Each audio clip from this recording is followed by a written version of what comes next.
All right, everybody, we're just about to come out live on the radio, so thank you for joining me.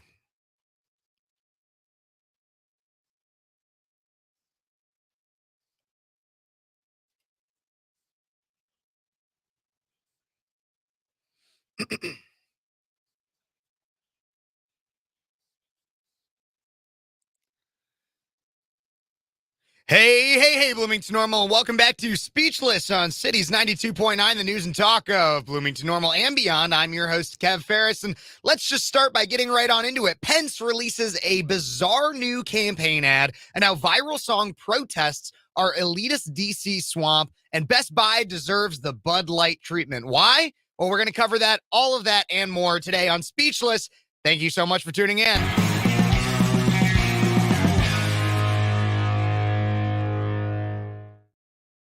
Everybody, welcome back to Speechless. I'm your host, Kev Phares, 22-year-old conservative college student out of Central Illinois, live on the radio on Cities 92.9, the news and talk of Bloomington Normal and beyond. But I also want to let everybody know that not only am I on the radio, as you might be hearing me, but if you're at home and maybe you're just listening on our app or something, you could also be going to Facebook, Twitch, Twitter, YouTube, or Rumble and watching me there. Look up Cities 929 on Facebook, on Twitter, or you could go to my personal YouTube, Speechless with Kev Phares. I am right there breaking down all of the news that a lot of people won't be covering or don't like to cover. So we're going to talk about it here right now. And so we're going to start off. Before I get to any of that, I do want to give a big shout out to my good friend, Paul Garcia. Paul Garcia out of Central Illinois hosts Paul Garcia Productions, which is an amazing just production company that he basically runs entirely on his own. He's the one that helped us get set up with all these fun cameras and everything like that here in the City's 92.9 studio. Paul Garcia Productions out of Central Illinois does amazing video production work for small businesses in the area.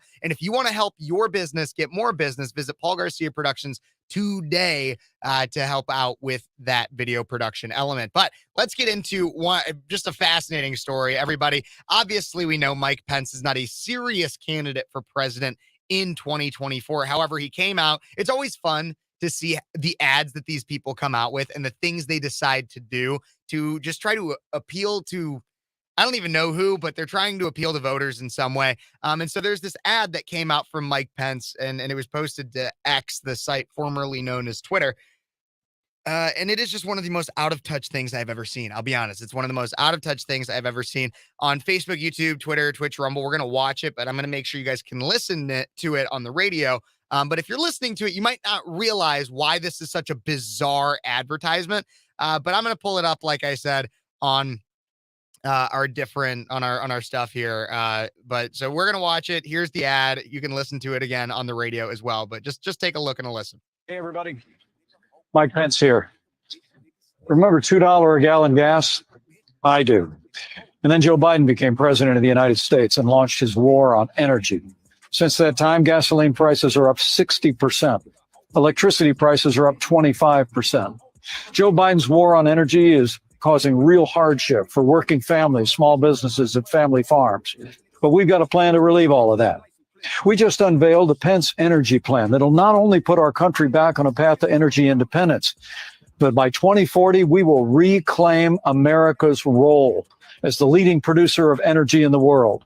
Join us in the fight for American energy leadership by going to MikePence2024.com. We can lead the world once again to a more prosperous and a secure future for America with energy independence and American energy leadership. So in this video, in this advertisement, he hits on something that is true in the fact that we should be energy independent. However, this is probably one of the most out of touch advertisements I've ever seen. Why? Well, if you watch it, you'll notice that he goes to fill up a truck with gas. I'll pull it up again just for everybody on our streams to be able to see, but he goes to fill up a tank of gas, and what he does is he never pays for the gas. He starts off the advertisement coming out of a car. He never pumps any of the gas. He never picks a fuel grade. He never pays for his gas. Again, we're going to put this back in the stream here. You can see here. What is he doing with his hand right there? It is not pumping the gas at all. What is this, New Jersey, where you're supposed to have an attendant do it for you or something, Mike? What the heck? Again, he also never paid for the gas either, never picked a fuel grade. And so he starts off the advertisement saying, hey, like, we're gonna restore, or do you guys remember when gas was $2? I mean, I remember when it was around $2. I mean, in Illinois, we have our crappy gas taxes. They keep it much higher than that no matter what. But I remember when it was getting closer to that. But Mike, I don't think you ever actually paid for anything at a pump when gas was around that price. Because one, you were vice president, but two, you obviously don't even know how the average American pumps gas. This is, again, the messaging in it, great. But the message is completely negated when you show how out of touch you are as a politician. And that's the biggest thing. And this is what you'll see coming out of these next few of the next few months in the next year of primary election season, especially out of the Republican Party. We saw a lot of this kind of stuff back in 2019 when we had multiple Democrat primary candidates that did some of the most bizarre things, one of which being Beto O'Rourke. I don't know if you guys remember this one, but this is basically the same thing that Trump did. Beto O'Rourke back in 2019 had a post where he, and I'm pulling it up on screen right here, where he did like a live stream at the dentist's office. And he made it a whole thing about the border because like he was like, oh man, like I'm going to go down by the border in El Paso, Texas, and I'm going to have I'm going to get my teeth cleaned, and I'm going to talk to my dental hygienist while she's literally working in my mouth about her experience living near the border. What the heck is weird stuff? But these are things that politicians actually think like, oh, you want to know what it really is? Is they're trying to make it seem like, oh, I'm just like you. I'm just like you. And it always fails. You want to know why? You want to know why it always fails is because you're not just like us. Not even close. And when you do stuff like this, you emphasize even more that you're not like the average person. But there was one more I wanted to cover of a just like you moment. And this one is Elizabeth Warren also in 2019, just to remind you guys to take us back in our little time machine. This one was Elizabeth Warren back in 2019 doing a beer thing. She was like, oh, give me a sec. I'm just going to drink a beer. Here's part of that clip. I'm glad for everybody who's joining this video. It's great to hear from you. Hold on a sec. I'm going to get me a beer. And then she just walks off screen. Why did you not have the beer already ready, Elizabeth? Hey. Pocahontas. My husband Bruce is now in here. You want a beer? No, I'll pass on the beer for now. You sure? Okay, say hello to folks. Yes. So this is my sweetie. Hello. So she brings her husband into the frame. I love you too. Thank you for being here. Pleasure. I'm glad you're here. Enjoy your beer. I'm glad you're here. Thank you. Enjoy your beer. Who have we got here so far? And okay, so now we're gonna start it. But like, I just had to show you that I'm just like you. I drink a beer. I have a husband, but I mean, lives in a multi-million-dollar home, no doubt. But I'm just like you. That's what Elizabeth Warren has to say. I'm just like you. That's what Mike Pence says when he's trying to pretend to pump gas. That's what Beto O'Rourke does when he goes to the dentist. That's what Elizabeth Warren does when she tries to drink beer. I'm just like you. I'm just like you. It's political theater. We know this, but this is what you will see out of a lot of politicians. And there was even another one. Maybe it was Pence too. I remember somebody else like going, or no, it was Dr. Oz when he went to the grocery store and had just a really uncomfortable ad where he was like picking up vegetables and talking about like the health benefits or something. It was really weird, but that's what you see out of these politicians, and it just makes no sense. And so that's why there's this whole idea of I'm just like you. I'm just like you. All these politicians and petulant elites that come out and they just want to say, I'm just like you, which is really interesting to me because you want to know who's actually been darn good at selling the I'm just like you mentality. Everybody wants this mentality, right? Every politician, it's their goal to allude to the public that I'm just like you. You should vote for me because I'm just your common man. I'm not some big wig elite. It's a lot more appealing as a voter. You want somebody who you feel really represents you and is not representing some out of touch, super wealthy or elite agenda, right? And so it's the dream of every politician to get to have the voters believe that they're just like you. They don't want to be just like you, but they want the voters to believe it. And so that's why it's, like I said, it's always been so weird to me that this billionaire guy who has always had a silver spoon up his butt for his entire life, I'm being honest, Trump has been the one that actually sells the I'm just like you shtick better than anybody I know. Right? It's the whole idea. I mean, it was big back in the Clinton era, like, oh, well, you're the president. I want it to be somebody that I could like share a beer with or something like that. That's the I'm just like you mentality. And Trump actually has done an amazing job. And you want to know how Trump did this and how Trump remains to somehow connect with people and I'm just like you, despite having these absurd indictments against him, being in court, having a significant amount of power, influence, and money. You want to know how he maintains that I'm just like you? Because he calls it like he sees it. Because he says what's on people's minds. That's the way that Trump is able to maintain this I'm just like you shtick that he has. Because he's not. He's not just like you. There's no way. Anybody who's like, oh, well, Trump really believes or really knows what I'm going through, knows my struggle. No, he doesn't. Be honest with yourself. And it's not a hit on Trump. It's not like me saying like he's a bad guy or anything. It's just me, like, be honest with yourself. Trump is again, a guy that he even brags about the small loan of $1 million he got from his dad.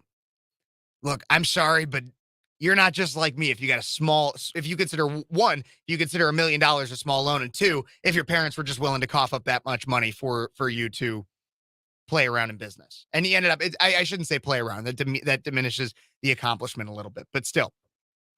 But again, even I just got a comment here. He's just a normal guy. No, Trump is not just a normal guy. Like, you can't say that Trump is just a normal guy. Anybody who has amassed that amount of wealth, who owns the homes that he does, he's not just a normal guy. Again, he's very good at making it seem like he's just a normal guy by the way that he talks to people, by the way that he comes out and he's like, here's what I think. And it doesn't necessarily it's not necessarily the most polished, the most prim. It's not the most politician-like. And that's what people relate with. Because when you're sitting down with your buddy or your uncle or your grandpa or your aunt or whatever, and you're talking about politics, you're not having a super formal discussion. And that's how Trump sells the I'm just like you shtick. But when Mike Pence comes out with an ad and he's like, I'm just like you, I pump gas. And I remember when gas was cheap. Now, you probably haven't pumped gas a day in your adult life since you became a politician, Mike, but okay. But you can stage yourself in front of a red truck and hold a gas pump to make it seem like you're just like me. Or Beto O'Rourke going to the dentist's office. You can go to the dentist's office, Beto. You can get your teeth cleaned, and then you're just like me. No, you're not, bud. No, you're not. Or Elizabeth Warren. I drink beer and I have a husband. I'm just like you. No, you're not, Elizabeth. You've been in politics for decades. You've amassed a significant amount of wealth and power that I likely will never have. And if you're watching right now, you likely will also never have. And that's simply it. Trump, again, surprises me that he sells so well the I'm just like you. I haven't seen anybody in recent history besides Obama did a really good job of doing the I'm just like you shtick as well. Trump is doing it very well in turn. But Trump for Republicans is one of the first people to ever sell the I'm just like you. I think it also stems a little bit from his populist tendencies and the idea of that he pushes policy that is much more for the common man type of policy, and that also is very relatable. But everybody, there's another guy that's recently been making headlines in advocating for people just like me, just like you, and his name is Oliver Anthony. Came out with a now viral song. We're going to cover that in the next segment because if you want to go and find somebody who can write a song that calls out the I'm just like you BS that I just laid out for you, this guy did it. Oliver Anthony, Rich Men North of Richmond. We're going to break down this song a little bit. I can't play it on the radio because he just says the S word too much in it, and I can't play that on radio. But if you go to my YouTube channel, in the next few days here, I'm going to do a full review of the song where I'll break down some of the music theory behind it as well. But everybody, stay tuned. I'm Kevin Phares, and you're listening to Speechless. We're just getting warmed up here. We got so much more to cover. Thank you guys so much for tuning in. This is just the beginning. We got more. Stay tuned. You're listening to Speechless on Cities 92.9, the news and talk of Bloomington Normal and beyond.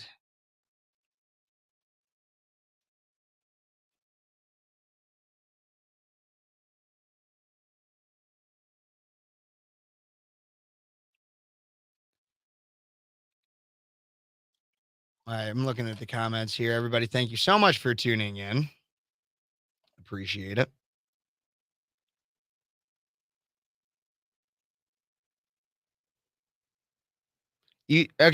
Even with this DG, I see you here.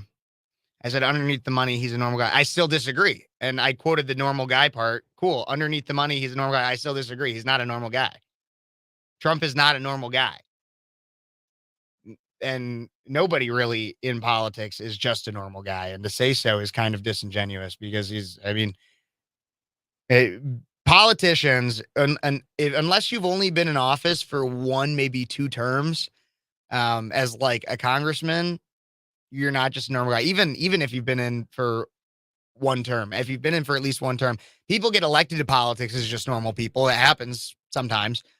But you're not just a normal person when you've been in politics. And Trump is by no means, nobody can claim that Trump is just a normal guy. Trump is Trump. Trump had a roast of him on Comedy Central. Trump has been in the entertainment. He was in business. He's been in entertainment. Like nobody underneath the money, you can't say he's just a normal guy. He's got a lot more to him than that. I did. I'm so sorry I didn't text you, Pam, but thank you so much for the peanut butter fudge you dropped off at the station. It was absolutely phenomenal. I devoured it. It was very good. Thank you so much for dropping that off. I really do appreciate that.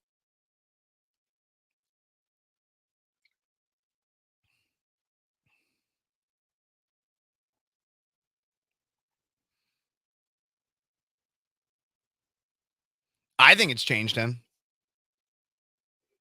I absolutely think that the office changed Trump. I mean, back in 2016, he's obviously, I think he's a lot angrier now. His campaign seems to be very vengeful. It feels very vengeful, which like kind of is understandable based on the indictments and everything. But still, like his campaign feels much more vengeful now. He does not feel as much of I don't know. He just feels a lot angrier now than he ever did in the past. Maybe that's just me seeing the way I see it, but Andrea, no politician is just like any of us. That's why it's time to end the federal government. They are never affected by politicians. That's why it's time to end the federal government. Okay, well, I disagree with that. I don't think we should end the federal government. I think we should take away a lot of its power. But I think we should still have. That's what we should have is localities like your county or town or city. That's what should make the majority of the policy for that directly affects your life. Then you should have a state that has a little bit less power. Then you have a federal government that mainly just handles things that need to be handled at a national scale. Excuse me, like military. No, absolutely on this one, DJ. Like, that's why I'm saying, like, I'm not saying it's not justified, but I'm not going to say that he hasn't changed. I think the office changed him. The better for worse is the argument. But I would be angry. You're absolutely right. I would be angry too. I was just in response to I don't think the office has changed him. I do think the office has changed him.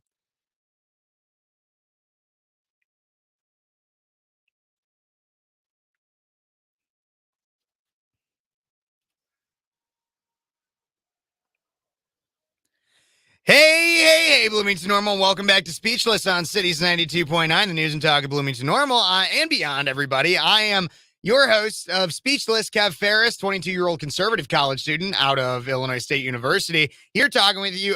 In this case, now we're talking about the I'm just like you mentality. That's what a lot of your politicians try to push to you, right? I'm just like you.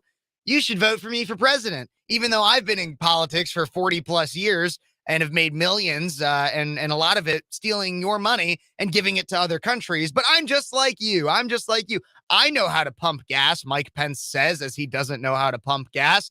Yeah, I'm just like you. That's what they all try to say. And more recently, there was a guy that went viral for this song. If you listen to DPB's show earlier, you might have heard him talking about it a little bit. This guy named Oliver Anthony wrote a song, Rich Men North of Richmond, which is a protest ballad. Absolutely amazing. I love it. And here is, I can't play the song really on the radio because he does say the S word a lot. So I can't necessarily play it on the radio. I'm going to do a longer reaction on my YouTube channel, Speeches with Kev Phares, sometime this week. But I'm just going to read a little bit of the lyrics here.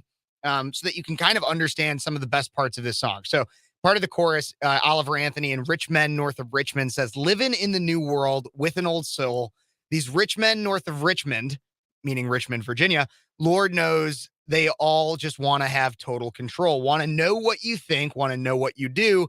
And they don't think you know, but I know that you do. Because your dollar ain't S and it's taxed to no end because of rich men north of Richmond.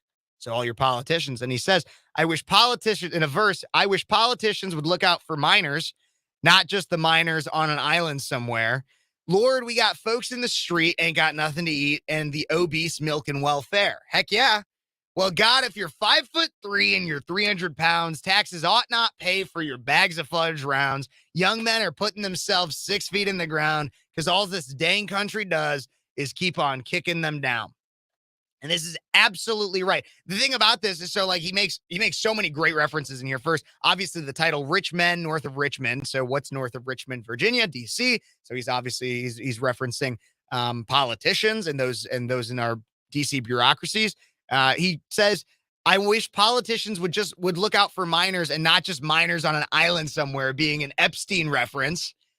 Amazing reference right there, calling out the obvious lack of knowledge we really have as a public on what went down on Epstein Island and the amount of people that are likely in our government and in positions of leadership that had some role to play on the happenings on Epstein Island. This guy calls that out. And then now goes after the welfare state we have. He says the obese are milk and welfare, while we got people on the street that have got nothing to eat. And he says, if you're 5'3" and you're 300 pounds, taxes ought not pay for your bags of fudge rounds. Yeah, this guy is preaching common sense. Oliver Anthony is preaching common sense in this song. If you haven't heard it, again, Rich Men North of Richmond, you got to go listen to this song. It is an prime example of a perfect protest ballad. And I love it because we have a lot of protest songs that have come out recently, and they're catchy and they bring light to an issue that I think is important. Like I had that Boycott Target song I talked about for a while. I think it's catchy. I think it's fun. But I don't know. It's kind of cheesy, right? It's kind of, in my opinion, it's kind of cheesy. I think this song is emotional. It's heartfelt. And it's by a guy that doesn't seem, he describes himself actually as a guy that's like off the grid. Let me see. I have the quote in here somewhere.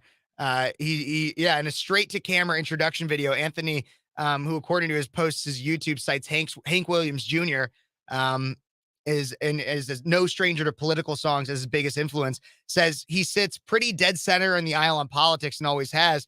And that it seems like both sides serve the same master, and that master is not someone of any good to the people of this country. Again, he describes himself as being somebody who just lives off the grid with his dogs. He's an amazing songwriter. I've listened to, now has like 3 of the top songs on iTunes right now. It's insane. This one being the best one. It's an amazing protest song. And why is it an amazing protest song? Because it hits on issues that are supposed to really be nonpartisan. Like he said, he's not really falls on one side or the other. He believes Republicans and Democrats serve the same master. He believes in the establishment. It's a populist message that's come out, especially since Trump's presidency in 2016, or the beginning, or Trump's candidacy in 2016. And it's amazing. Like I have almost no more words simply on the song itself because you have to listen to it. You have to listen to the song, Rich Men North of Richmond. I have to take a break here on the radio, but we're going to come back. We're going to talk a little bit about the importance of protest songs and how the Rolling Stone responded to this. Again, he describes himself as nonpartisan. He's not Republican or Democrat. However, the Rolling Stone came out and said, right-wing influencers just found their new favorite country song.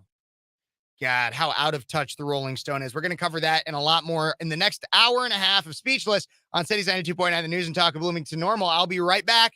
Don't forget, you can also check us out on Facebook, YouTube, Twitch, Twitter, or Rumble. Thank you guys for tuning in, and we will be right back.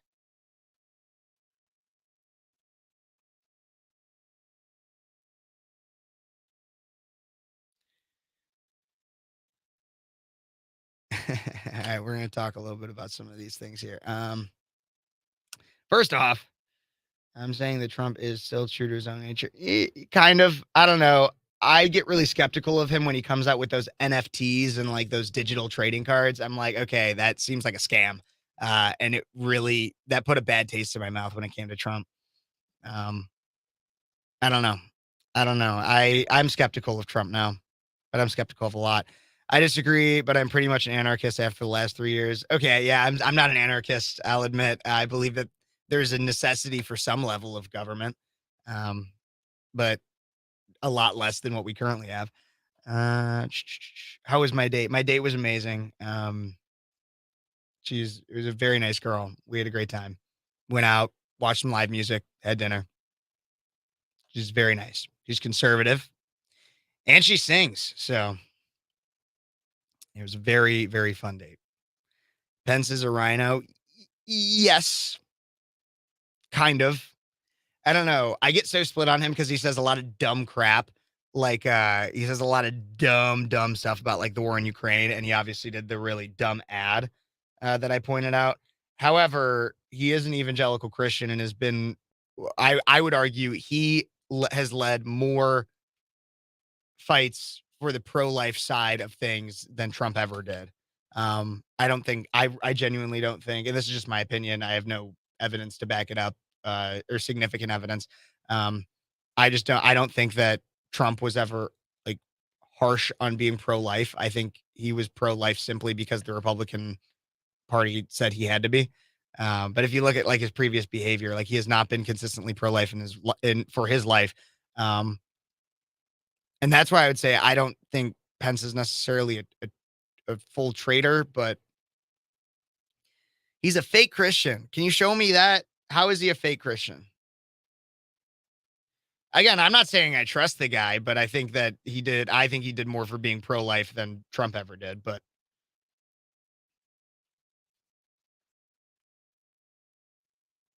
I think he's more of a Christian than Trump is.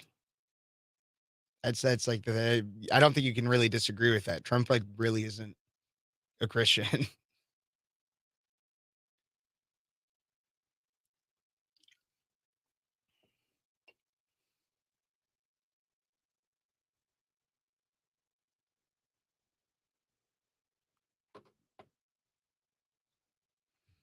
Okay, kind of. Trump was very good at putting injustices. I mean, yes, but it's not. I mean, like that was not the only Trump. I drank the Kool-Aid. Oh man, how? Okay, Pence, but like, show me how. Can you show me some of the evidence? Like, again, I'm not advocating for Pence. I'm being realistic about our candidates, right?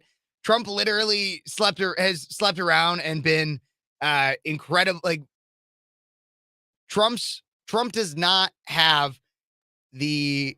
He has not come out and apologized about being unfaithful and sleeping with Stormy Daniels. He has had affairs. Like, I cannot believe that somebody is ardently pro-life when you are willing to have affairs and engage in significant promiscuity. Like I don't believe that you're like a huge like defender of being pro-life.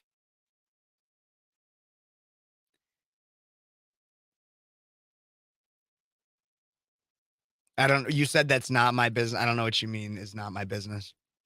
I don't know what you mean isn't my business because I feel like Trump has made a lot of his personal life into make it people's business.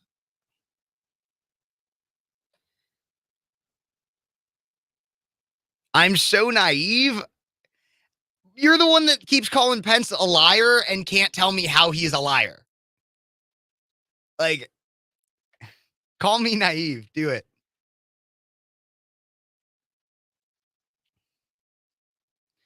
Eh, who Trump sleeps with is not your business. Kind of. But I mean, when he's currently being indicted for I mean, and again, I believe the indictment's BS, but it's very much public. And he made a lot of the Stormy Daniels thing public. He wanted to talk about a lot of it.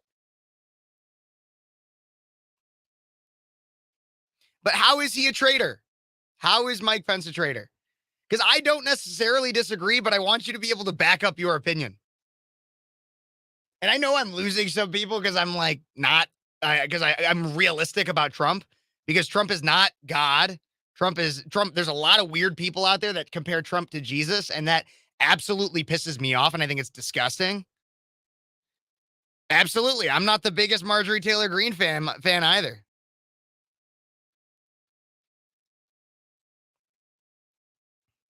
Okay, but tell me how I am naive, because you're not giving me anything to go off of here to argue.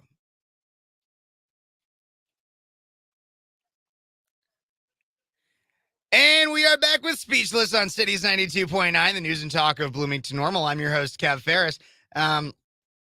Gosh, I have been getting just a lot of comments. I know that me going after Trump a little bit, I'm just trying to be realistic here, right? Like when Trump was the best president that we had in my lifetime so far. But Trump is not God. Trump is not the savior of all saviors. We have a great lineup right now of a lot of people in the Republican Party. And yeah, we should ask questions about all of them. Trump is not a bad guy. Well, the bad guy. Trump is not necessarily a bad guy. But we need to be making sure that we're all on board when it comes to 2024. And I have a huge problem when it comes to the fact that I don't want to be bashing on Trump all day. I'm not a Trump hater. Again, I am a firm believer that when it comes to 2024, we need to get behind whoever the primary candidate, whoever comes out of the primary alive, whoever the general candidate is. That's who we all need to get behind. And that's one problem I have with Trump is he doesn't see it that way. When it comes to being on the 2024 Republican stage for the debate in later this month, there's a Beat Biden pledge that basically says, quote, "I affirm that if I do not win the 2024 Republican nomination of President of the United States, I will honor the will of the primary voters and support the nominee in order to save our country and beat Joe Biden," reads the pledge. To me, that's exactly what I've been preaching. That is exactly what I've been saying. I have positives and negatives, I will say, about each and every candidate. And that's where I'm at with it. And the majority of candidates are signing this, but the current one that's leading the nomination or the poll in the polls, Donald Trump, is not willing to sign this loyalty pledge. He said, quote, "I won't sign the pledge. Why would I sign a pledge if there are people on there that I wouldn't have? I wouldn't have certain people as somebody that I would endorse." Look, I understand that. But the fact of the matter is that as of right now, there is no chance the people that are really rhinos in the race, your Nikki Haley's, your Mike Pence, your Asa Hutchinson, they are polling so flipping low. There's no chance. Trump, right now, you're the likely nominee. You say you're going to be the nominee. Why wouldn't you sign this thing? Why wouldn't you sign this thing if you're so confident that you're going to be the nominee? Look, my biggest problem here is I think that everybody should have an opportunity to see every candidate, or every serious candidate, I should say, every serious candidate on the debate stage. That's the way I see it. We should have every serious candidate on the debate stage so that the American people can actually see what comes out. And the reason why I think that is actually because of Trump. The reason why I think that we need to have all the candidates on stage is because of Trump. Back in 2015, you had a lot of Republican pundits that were saying, oh, well, he's just a sideshow. He's not serious, right? Jeb Bush was polling the highest at this time in proximity to the election as Trump is now. Jeb Bush was doing that in 2015 as Trump is now. But then Trump gets up on stage in 2015 at the first Republican primary debate, and he says, Jeb, you and everyone else on the stage, you knew we didn't have weapons of mass destruction. Or I'm sorry, you knew that Iran didn't have weapons of mass destruction, yet you still sent American soldiers to go over there and die. And he said that, and it flipped the script because no one was willing to say that. Everybody knew it. Everybody knew it. Everybody knew it. But Trump was the one that was willing to say it. And because he did, that's when the script got flipped. That's when we got the Bushes out of power. There's not a single Bush, from what I understand, in a federal level position of power as it currently stands. Trump flipped that script. And that's why I think that it is so important that every candidate that is serious, if you're polling above like 1% to 2%, should be on that debate stage so they can all answer to each other. Look, if you want to claim that DeSantis is a rhino or something, go for it. But at least face him on a debate stage and say it. At least face him on a debate stage and say it. That's really what I think is we need to have the bloodbath, right? To see who really should be here at the end. Because there's some things that I think you could attack DeSantis on. There's things I think you could attack Vivek on. There's a lot of things I think you could attack Trump on. But let's have that conversation. Let's have that debate. And I think that if you are going to run for president, you should have to participate in this debate or in a debate at some point. And I think it's a problem that right now Trump is denying the American public the opportunity to see him on this debate stage. There have been, obviously, Ron DeSantis has signed this pledge. Nikki Haley has signed the pledge. Vivek Ramaswamy was actually the first one, I believe, to sign the pledge, making him the first GOP candidate to formally qualify for the debate. Chris Christie has called the RNC's required pledge to support whoever wins the presidential primary a useless idea. So he must seem to agree with Trump a little bit, interestingly enough. And he says, only in the era of Donald Trump is such a pledge needed.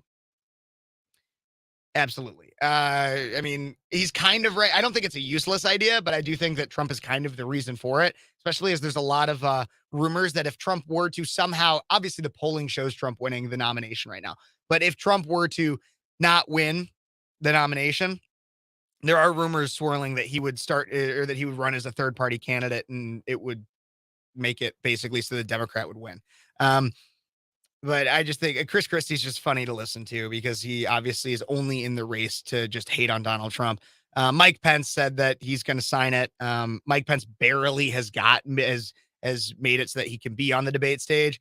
Will Hurd, which I don't really know, he's the former Texas representative, said plainly that he won't support Trump. And so that's why he's not going to sign any pledge. Again, I think that's also stupid. I think everybody needs to get behind. I don't care who you're supporting right now. Once that general election comes about, we need to support whatever the Republican candidate is for president. Because whether or not it's Biden, Kamala, or Gavin Newsom, or J.B. Pritzker running as the Democrats, I mean, right now it seems like it's going to be Biden, but we really don't know. Who knows if articles of impeachment will go through, if they'll pass. Who knows if Biden will still be alive at that point. God willing, he doesn't go through a significant health scare, just because that's just like even a worse look for our country if we already have a babbling president and now he's got significant health problems while in office. But I digress. We just need to get behind being against the Democrats. You want to know how Joe Biden won in 2020 or 2020? You want to know how he won? And a lot of people out there, oh, well, they cheated. Okay. You want to know how Biden got any votes in 2020? It's because they fueled a hate campaign against Donald Trump. You literally had people that were unironically saying, I'm settling for Biden. I'm settling for Biden. Well, Biden was not like their guy. They were like, not like, oh man, we love this guy. We think he's going to do great things. No, they fueled, the Democrats and the left fueled a wildly interesting hate campaign that just basically spread a lot of lies, and the misinformation they claimed the right spreads, they were doing the same thing against Trump. And that's how they won. Well, that's how they got votes in that election for Biden. And so if we have a party that's going to be like, no, I'm not going to support the general candidate, well, then we're going to lose. Do you guys want to lose? If you want to lose, then play your little BS games. Play stupid games, win stupid prizes. That's the way I see it. And I think it's a stupid game to say, I'm not gonna support the general candidate. I'm sorry, but right now, the two leading candidates, I'd even say the top three leading candidates in all of the Republican Party polls, Donald Trump, Ron DeSantis, and Vivek Ramaswamy, are at least saying all the right things. If you take out Vivek because he's never had any prior political experience, Donald Trump and DeSantis have policy to back up strong conservative records. And so if you're not willing to sign this pledge when the majority of the people in the race, and at least your top pollers are people polling, are actually conservative, or at least have conservative records, if you're not willing to support the general candidate, then you want to lose. I'm sorry. For Trump to not do this and avoid being on the debate stage, I'm wondering what he's scared of. And it's really grinding my gears. I just want us to have a united front, and I feel like that shouldn't be too much to ask. But that's what we got right now, is we have a party that doesn't want to be united. Let's hope by this time next year we can get behind somebody. I think if you're an only Trumper, you're just as bad as an anti-Trumper. Again, we all need to get behind the general candidate, no matter who you want it to be now. Well, I got to take a break here on the radio, everybody. I got more to cover. I know I said I was going to cover how the left is going after this Rich Men North of Richmond song. And I am going to cover that. I just figured I'd get all of my because I've had people in my comments going after me because I say negative things about the former president, because their criticism, just as much as credit is due with credit, which I always give Trump credit when he deserves it, criticism is also due when criticism is due. So if you disagree with my criticism, if you think I am factually inaccurate, provide me the evidence. You can't just say, you've drank the Kool-Aid or something like that. Provide me the evidence. That's all I ask. Please just provide me the evidence to tell me how I'm wrong. But I got to take a break here. Don't forget, if you want to text or call in at 309-451-9299, we could even have the Trump debate. If you want to debate Trump, text or call in at 309, or actually call in if you want to do a full-on debate about it. 309-451-9299, and I'll be realistic with you. But I hope everybody has a wonderful, wonderful break here, because we're going to come right back and get into even more stories. Thank you so much for tuning in. I'm your host, Kev Phares, and you're listening to Speechless on Cities 92.9, the news and talk of Bloomington Normal.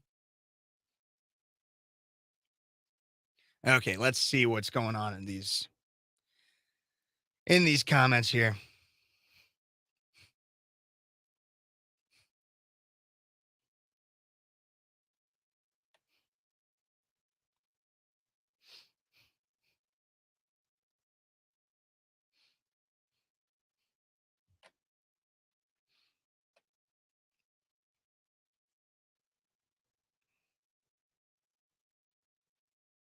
I don't believe he had this authority. I know many constitutional attorneys and ones that are very pro-Trump, and from all the expertise and all the reading I've done, I don't believe he genuinely had that authority.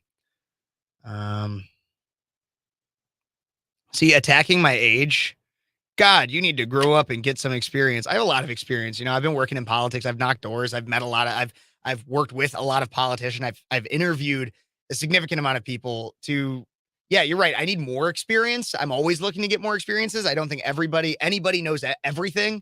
Nobody knows everything. And I'm only speaking from my experience. That's like the biggest thing too. I'm only speaking from the experience I've had, which I will tell you as a conservative activist is more than a lot of people. So sure, attack those things, but don't actually tell me how I'm wrong. Yeah, call me and set me straight. Do it. Let's have a conversation. That's what I'm here for. And this is just a hell no, it's Trump or this country is done, period. That's alarmism if I've ever heard it.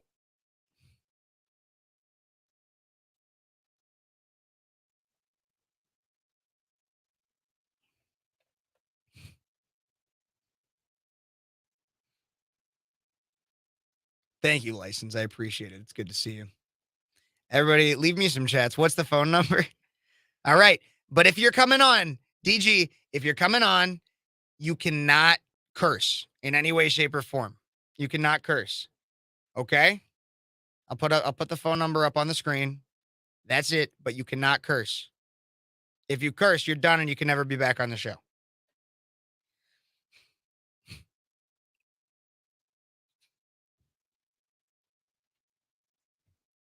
I talk too fast. I do talk fast. My thoughts go by fast.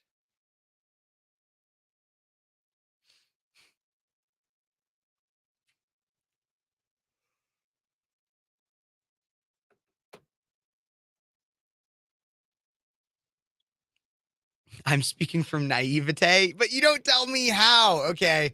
But that's the other thing too. If you come on and you're just like, oh my gosh, you're so young or you're so naive, but you can't tell me how, I'm going to call you out for that. And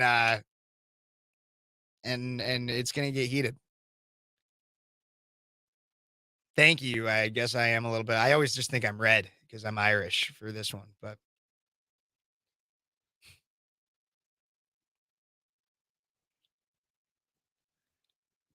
I appreciate the compliment. Trump knows how to relate to people. His life isn't like ours, but he is an outsider, which is appealing. Absolutely. I think that's almost exactly what I was trying to say earlier when it came to the things I had talked about at the beginning. Heck yeah, I'm an Irish Catholic. So sin on Saturday, repent on Sunday. That's how we live in the Irish Catholic world. Of course, I say that in jest.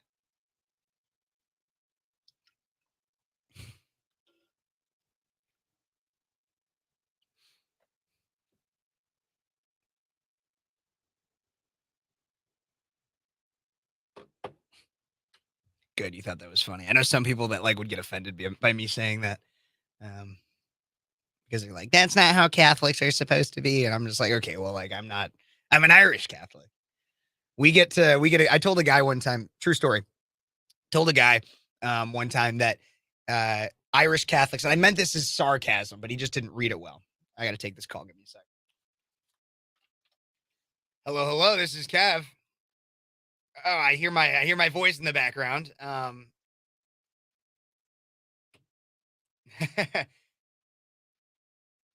How's it going, DG?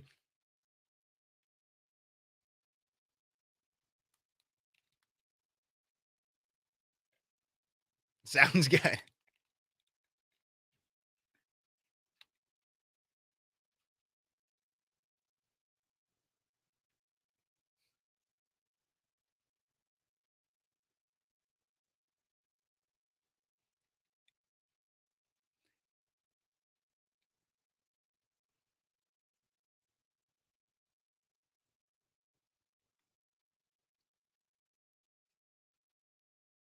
Why don't we do this live on my show? I'm coming back like in like 8 seconds. I'm going to put you on hold and then like 5 seconds I'll bring you on, okay? Put me in my place. Let's do it. All right, well, DG's going to put me in my place. Apparently. This will be fun. All right, we're coming back. Nothing's going to break my stride here on Cities 92.9, the news and talk of Bloomington Normal. I'm your host, Kev Phares, and I have not been very friendly to Trump in this last hour. I give credit where credit is due. Trump was the best president in my lifetime. However, I do have some criticisms, in which I listed some of which in the last hour of the show. However, I do have one commenter on my YouTube channel who has decided to call in, and he says he's going to put me in my place when it comes to some of my statements regarding Mike Pence. Let's see exactly what he has to say. David, how's it going?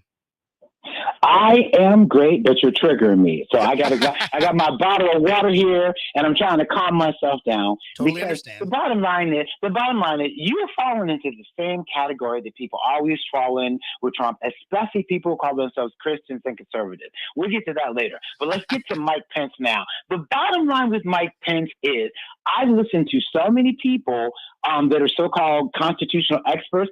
Some says he could have done something to help stop the election from certified. Some says he didn't. So that's still up in the air. I believe that he could have did something, but he didn't care. And from the time that happened until now, he has not even ever once stood up and said they stole this election or there were anomalies in this election. We should have a full audit of it. Nothing. He has gone on with his career. He has not stood by Trump for a second, okay? He doesn't give a damn about Donald Trump. He is a rhino. He is an establishment politician, and he's showing that to your face every day. The mere fact that he has offered Trump no support, nothing. He has shown, no matter what he could do constitutionally, he has not supported the man at all. And he should have been supporting the man just because he was his vice president. Even if he thinks he's wrong about the election being stolen, he hasn't given the man any support. The man is a liar. And you said the whole crap you said about him being more of a Christian than Trump.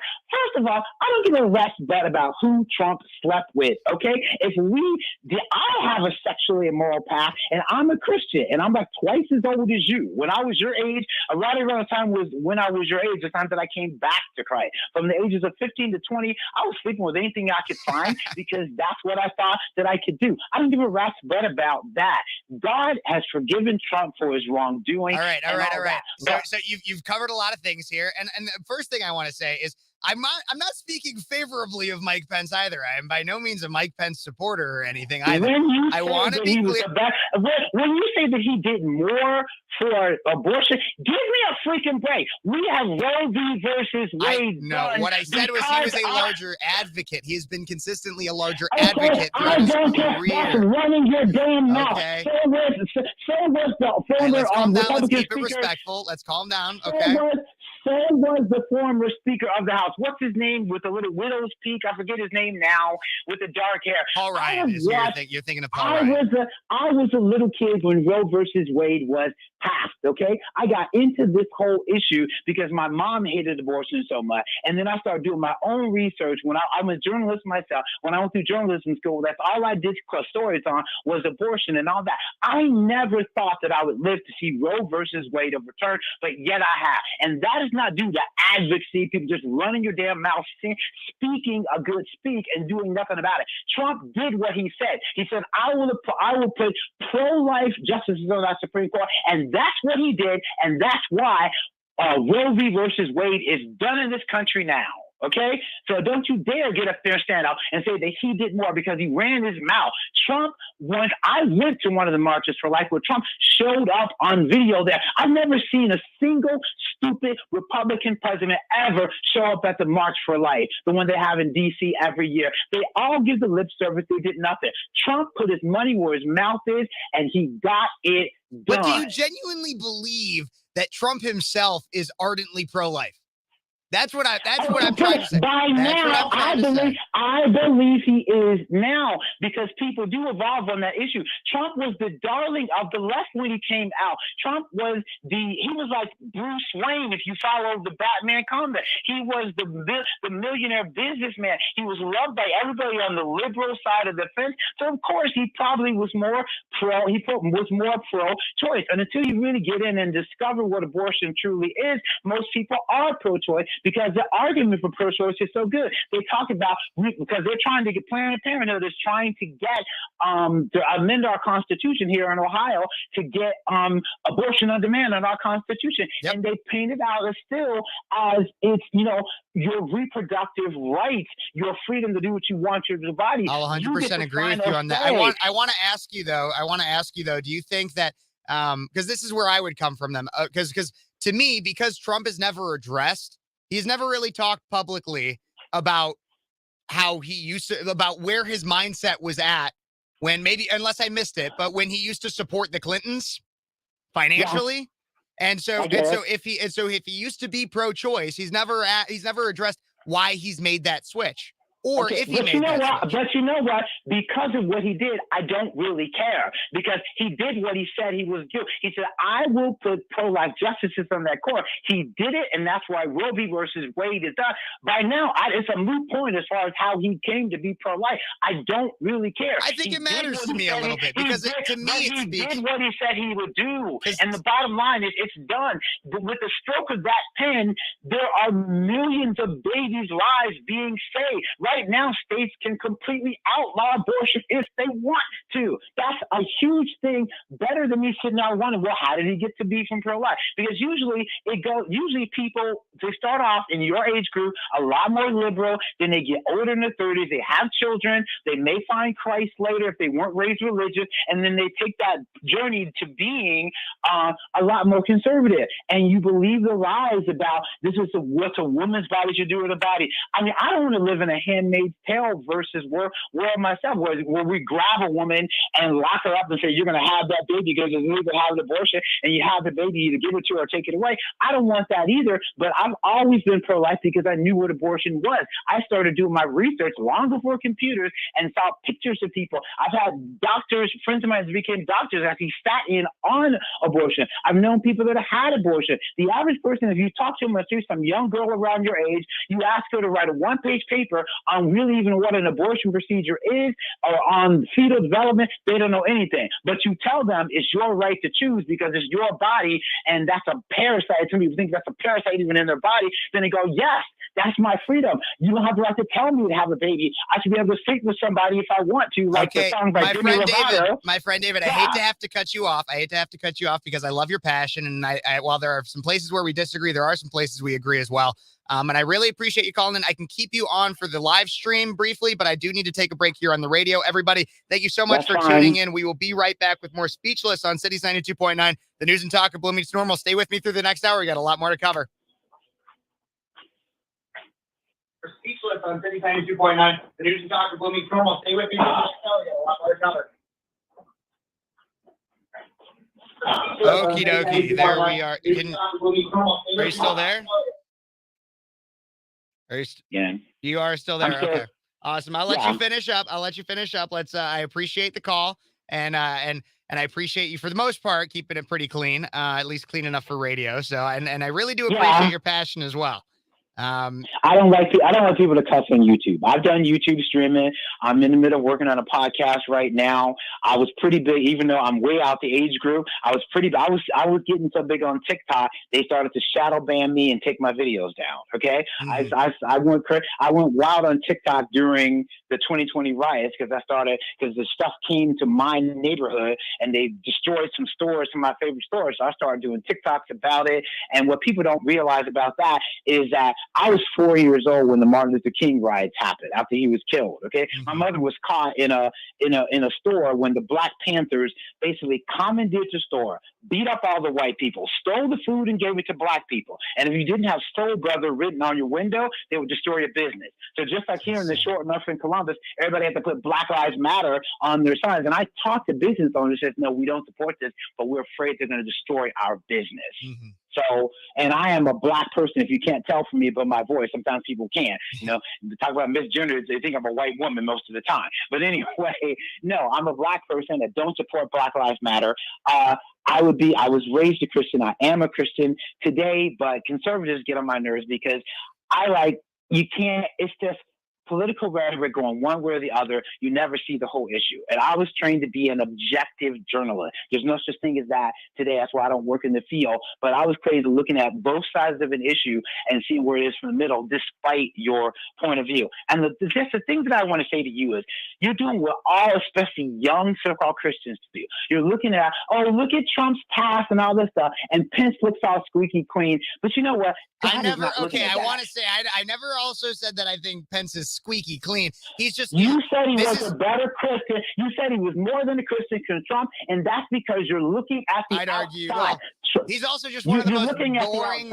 Okay, can I also say it would seem as such also because he is one of, in terms of like the kind of person, at least that is projected, is that he's one of the most boring individuals, milquetoast MFers, and honestly, he looks like a goddamn thumb, which I can say. But you're drinking the Kool-Aid with him. The whole thing like, I will never, I don't care, because you are, because the man looks so polished and he looks so perfect. He looks like a pastor. He speaks like a pastor or something like that. I've been in the church my whole life. I don't go now because I'm sick of organized religion. I ask God, when you find me a church that deals with society the way it is, deals with real issues, and also has the Holy Spirit, then I'll go. But he looks like every daggone pastor or evangelist or preacher. He projects that wonderful, squeaky clean image, but that is what the devil wants. Jesus said, look for the wolves in sheep clothing, and know them by their fruits. And he is showing who he is right now. Trump is every man. Despite all his money, Trump is a sinner. If you put anybody with that kind of power, where they were a millionaire, they were billionaire businessman, they're gonna, like he said, they're gonna grab him in the pee every now and then. He had his groupies, he committed his adultery. There's no sin that he's committed except that it's common to man. Jesus was looking for repentance and looking for your fruits when you turn to him, not what you say, not what you've done in the past. Because I have a very sexually immoral past. I'm going to tell you right now, I came out of the gay scene. I haven't done a boy in like something like 10 years from now, but I came out of the gay scene, and I'm going to admit to you right now, I even think you're kind of cute. You're not really my type, but you're kind of cute in your own way. But anybody could be, look at him, he used to practice homosexuality. How can he be a Christian and all that? That is the accuser of the brethren spirit. Do not look at people for their path. Look at what God is calling them and doing in their life. And God is doing a mighty work in Trump. And I believe that God has told me through prophecies that Trump is called to run this nation. He will be back in that office no matter how hard they try. And anyone standing up against him is going to fail. Look at DeSantis. DeSantis should be the candidate. He should trounce Trump because he doesn't have all the baggage and he's all nice and sweet and whatever. His His campaign is imploding, and he's showing who himself today. And I'm going to say one thing, a hot take too. Anyone who stands up and says that there was no fraud in the 2016 election is nothing but a phony, an establishment phony, because, you know, that's what they want you to say. This is true, but I have to be careful on my, I do have to say I have to be careful on my rhetoric when it comes to that because of YouTube. I know. I get even warnings on things like when I had a video that I did, and I think it is still up, but about the Gateway Pundits article about all the fraudulent registrations that were found, and I got a content warning on that was like you're nearing an issue.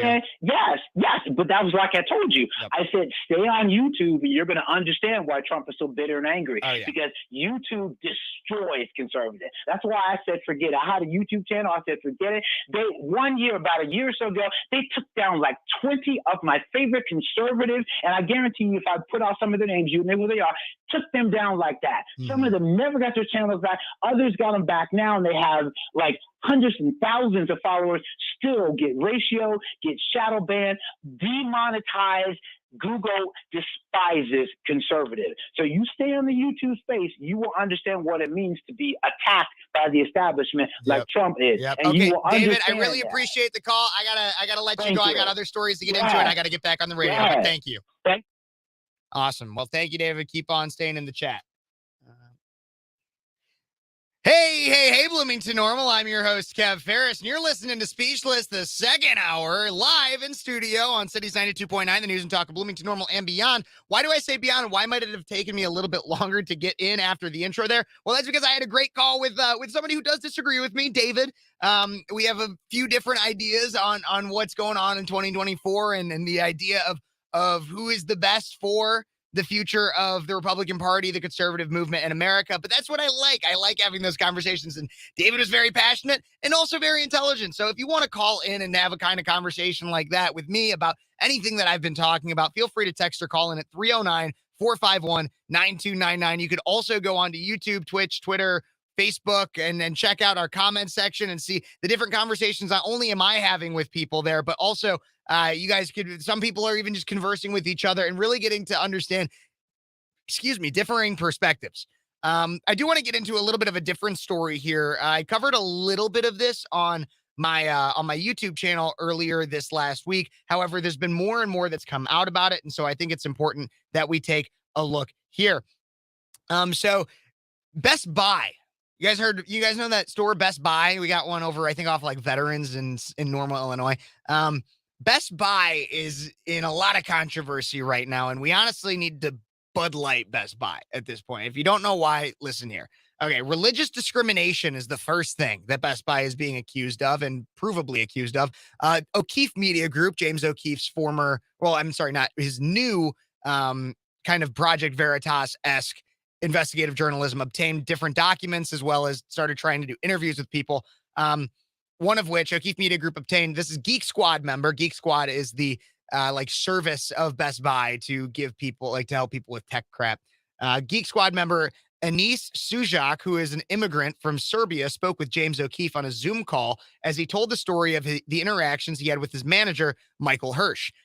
Obviously, both Best Buy employees. The conversation centered around an incident that occurred when another employee, Anitha Cruz, a well-being ambassador, was giving a history on the LGBTQ community in the workplace. Anis Sujak decided to walk out of the session, having later stated that he doesn't care who you sleep with and that he didn't think it was the lifestyle that needed to be preached to them in a work environment. Anis then recorded the conversation with his manager, Michael, following the incident, during which the following quotes could be heard. He said, "Let's have the cross all over the hub. Why don't we have Christian stuff all over?" says Anis, to which Michael, the manager, replied, "They're not the same as pride flags." He continues, "You are choosing to believe in Christianity. The LGBTQ community, the Alphabet Mafia, doesn't choose it." Okay. I'm sorry. I think this is absolutely insane. They want to try to pretend. Here's the thing is you can, maybe when it comes to love is love and the LGBTQ, maybe you don't choose that. Maybe you don't choose that. But I would also argue that you don't necessarily choose to be a Christian. It's not like every day I'm just like, oh my gosh, I have to choose, or I'm choosing to have faith in Jesus, a lot of that belief is just so grounded in who I am. It's not necessary. It's not really a choice for me. I firmly believe this. It's a belief, not a choice. And so, yeah, maybe it is different than being gay. But they're both actually protected classes. That's the biggest thing. Both religion and sexuality are considered protected classes under federal law and anti-discrimination laws. And so if you are going to, if anything, it should actually, somebody should bring it to court. I don't know who, but somebody should bring it to court and say, if we are going to preach all this LGBTQ stuff, then we should also be preaching all of this, all Christianity or all Muslim or all, just any religion at that point, because that's what it's become. The LGBTQ community has basically become a religion. And when I say the community, I mean like the pride community. Because there are people like my caller David that recently called in who opened up a little bit during the live stream about his sexuality and saying that he had in the past had been gay or is currently gay but hasn't, whatever. He knows it better than I do. My point being is that he chooses whether or not to engage sexually with other people. There's one of the choices there. Second is that he doesn't seem like he's really a part of the pride community. He's not a person that's preaching genital mutilation of children. He's not preaching to absolutely to have gay stuff in all classrooms and everything like that. But that was just the first thing that came out about Best Buy. There's also a big story about racial discrimination. And this one's really, really weird to me. And I have a video that goes along with it. The video is satire, but I just think it's really funny. Best Buy also, not only are they discriminatory based on religion, they also have this management leadership academy program where in the application of it, the qualifications that are listed to be able to apply for this says that you have to be either Black, Hispanic, Latino, or Asian and Pacific Islander. You cannot be white and be a part of this. And so there was a satire advertisement that came out. You'll be able to hear the audio on the radio, or you'll be able to see it if you're tuning into our live stream. But here is this advertisement. I'm pulling it up right here for satire advertisement for this leadership program for Best Buy. Just take a look. Dear Best Buy, Piggy and I started a GoFundMe so I could relocate and join your management training program.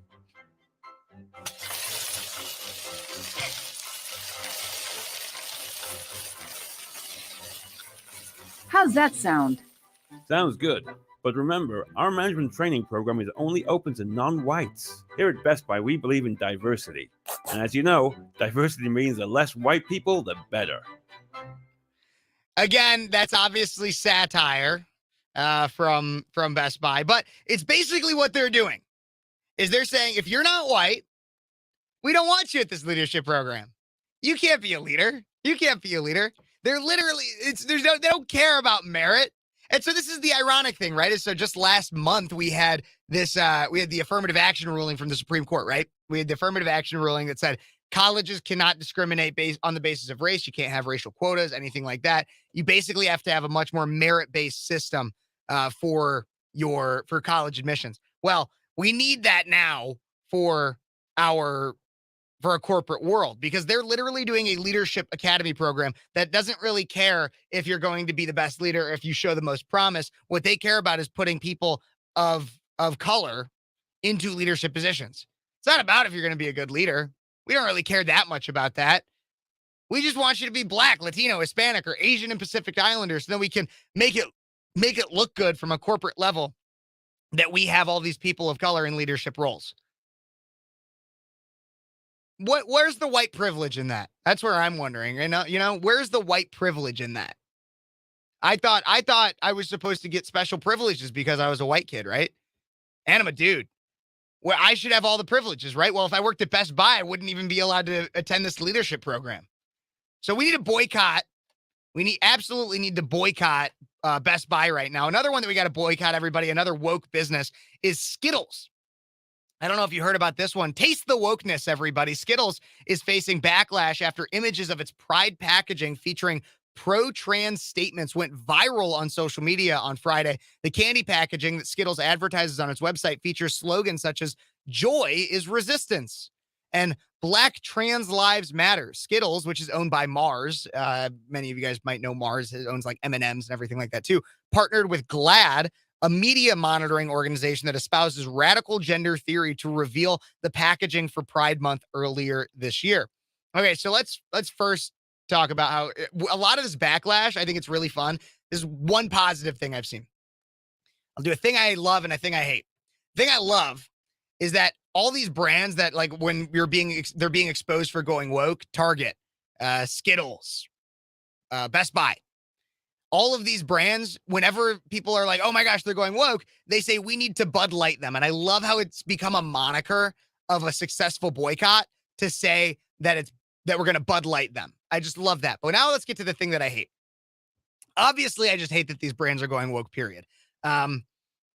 Honestly, I guess this is kind of also just a thing of neutrality a little bit in here, is that I think it's honestly fitting that Skittles, the brand, that the candy that's known for their slogan, "Taste the Rainbow," is now doing a bunch of gay crap and like super radical gender and LGBTQ activism, because they're literally Taste the Rainbow. Like, you would think that that'd be kind of a big thing of their brand. It kind of seems like it would go hand in hand. But everybody, so they're putting on packages, Black trans lives matter. Yes, boycott Skittles. But again, let's speak it to the larger message here, is we have a lot of corporate woke activism, just like Bud Light. And I said this with Bud Light. I'll say this with Best Buy, and I'll say this with Skittles. I don't actually believe that these brands really give any kind of crap about the woke stuff they're pushing into their brand and they're pushing to the public. I don't think they actually care about any of it. I think it's all performative activism. I think it's performative for their heavy investors like BlackRock and Vanguard, which we know control a significant amount of the money that flows through our corporate world. We basically have nowadays, and not to sound like a leftist here or like somebody like a socialist, but we have a sector of big business that acts almost as a fourth branch of government, maybe fifth if you count our federal bureaucracies that kind of act independently as well. But we have a corporate system of big business. This is why when I say I'm a free market capitalist, right? My solution to these issues is free market capitalism. That's why I think we need to drastically reduce the level of monopolies and everything we have. We need to increase competition in the marketplace. And we need to be promoting the parallel economy. So now that Skittles has done this, I'm sure, I mean, Jeremy Boring from Daily Wire has already come out with new candy bars to combat Hershey's wokeness. I guess now he's going to have to come out with some new Skittles. He's already got Jeremy's razors. We're creating the parallel economy. But along with all of that, we also have all of our advertisers at Cities 92.9, right? Our advertisers that you'll hear on our radio that are going to come up kind of soon, and be supporting them. Because that's what we have to do. The left even says it. They're like, well, if you don't like what the brand stands for, then make your own. Okay. A lot of people are doing that. We have restaurants. We have service workers, like people that paint houses. We have plenty of amazing sponsors of Cities 92.9 that are willing to support the message and support the movement that we have here. And they're part of our parallel economy. If you are looking for any other opportunities to support a non-woke business, you can go to Public Square, and they're not even a sponsor. I'm pushing them simply because I think they're a good business. They recently went public, actually, too. The Public Square has a great outline of businesses in your area that are non-woke. It is simply an aggregate of a lot of businesses that are anti-woke, actively anti-woke. Go to Public Square, publicsquare.com. Check it out, because they are fueling this parallel economy that we need to be a part of and that we need to promote. That's how we increase competition. So then we can take away the power from your underlying monetary investors like BlackRock and Vanguard. And there's another one too. I'm forgetting its name. If you know the name, put it in the comments. Text it to me at 309-451-9299. I'd love to hear exactly what you have to say. And hear if you know that business. But that's the thing, is we got to be promoting the parallel economy. And that's how we fight back against Skittles and their pride packaging. That's how we fight back against racist Best Buy for saying no whites allowed. That's how we do it. That's how we promote it. So everybody, thank you so much for tuning in. I got more to cover here on Speechless, but we got to take a quick break here. Support the parallel economy. Listen to our people or our sponsors during the break and support one of them. Go to a business, go to a restaurant, be anti-woke and support the parallel economy. We'll be right back with more Speechless on Cities 92.9, the news and talk of Bloomington Normal and beyond. Ooh. It's been a long day, everybody. State Street, that's it. Thank you. I forget that when I hear more about BlackRock and Vanguard, so.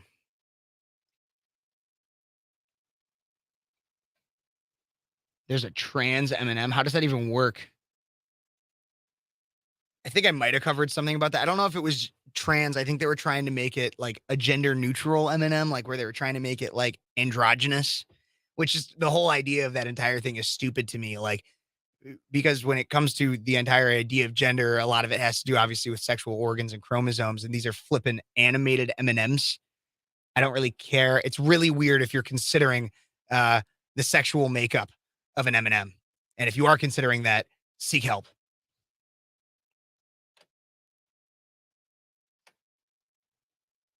Interesting. I didn't mean to like splay you or anything, David, on here about your sexuality, but since you were talking about it, I figured it'd be okay to kind of reference you.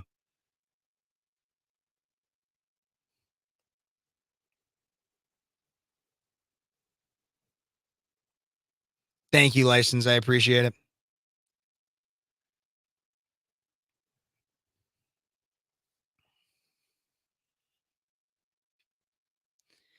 Okay. I had a really good interview in one of my shows this last week. I wanted to play a good amount of it. I think I'll do one more segment and then I'll finish out this segment because I never really got to, and I want to talk more about that song.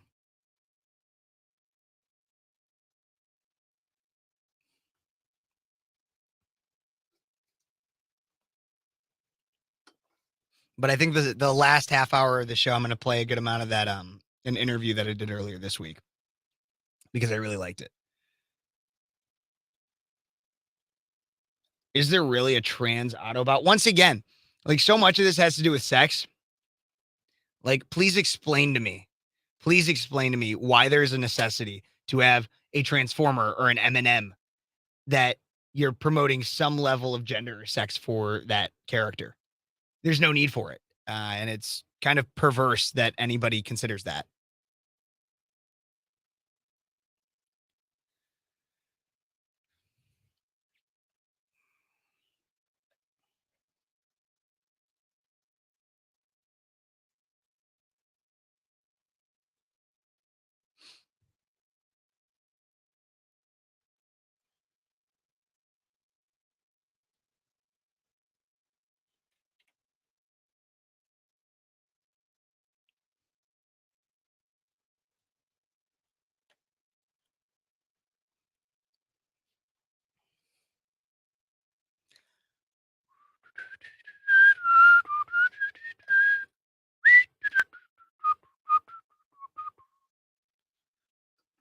Whistle while you work. All right, everybody, we're going to come back here soon on City 92.9 on the radio. Got 10 seconds.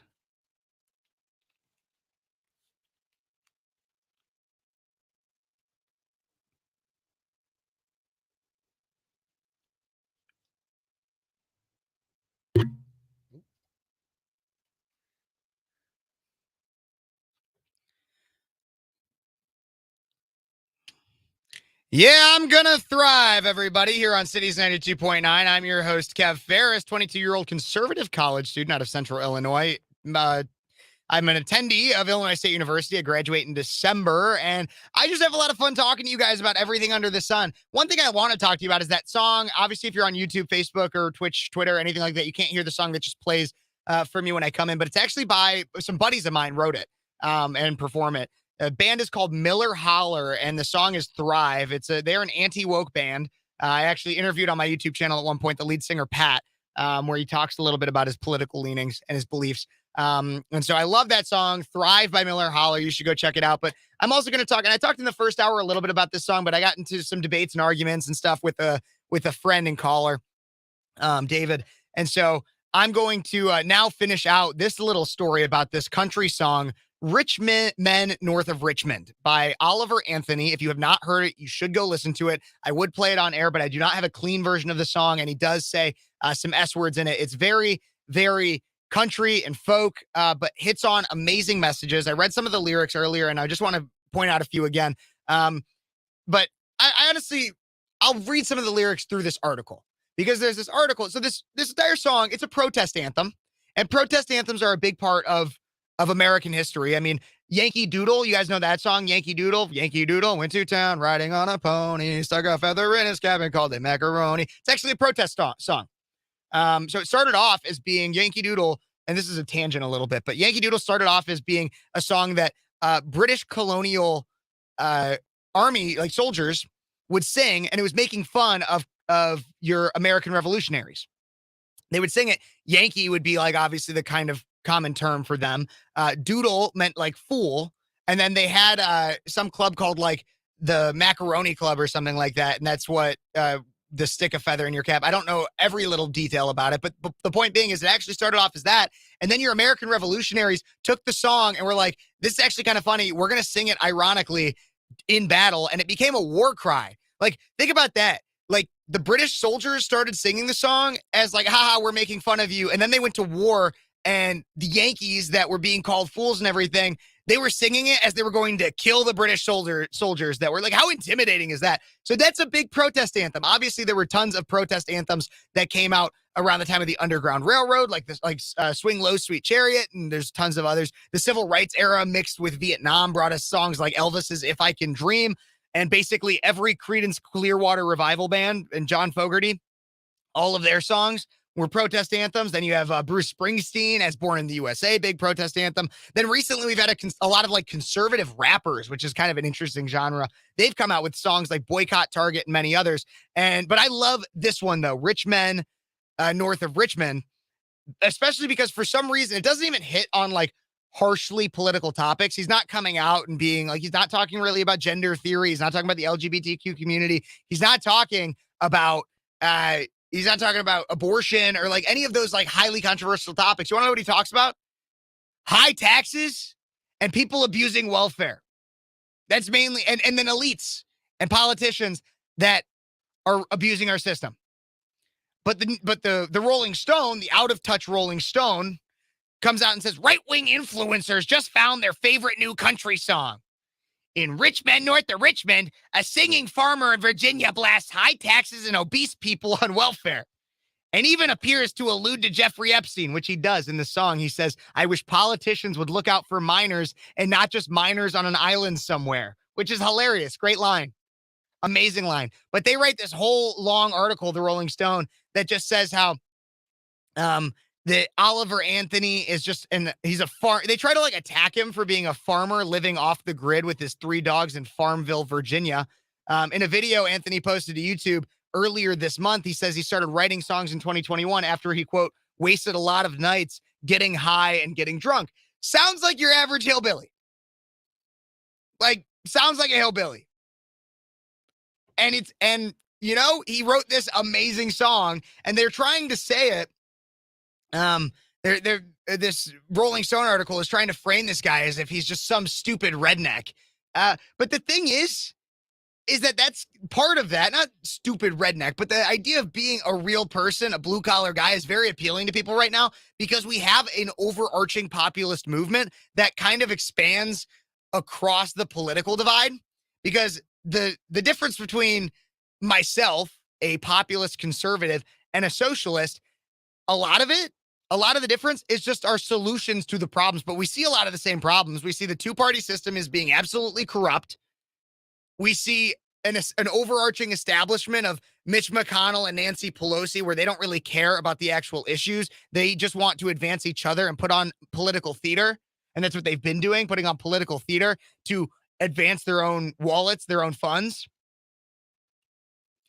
And that is what this guy is hitting on. But the Rolling Stone and a lot of your legacy media like it will continuously try to push this narrative that this song is only for your right-wing people and right-wing influencers. No, A lot of people on both sides of the aisle are wondering who was on Epstein's client list.